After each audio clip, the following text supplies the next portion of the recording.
Hello everyone, we're here with the Basilica St. Mary at the March for Life for Virginia. Remember, there's an amendment that's tagged onto the November voting, which is very radical and vague, which makes it dangerous, removing parental consent in terms of abortion, getting rid of a lot of protections that are there for women. So there's plenty of loopholes within it.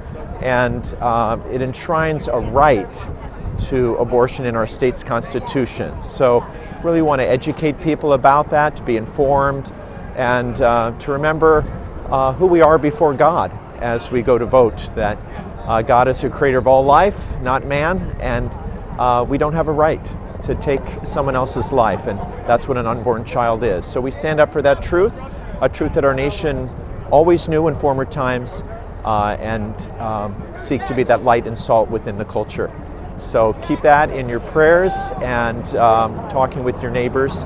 And let's remember what a gift our own life is before God as we seek to use it to glorify Him. God bless.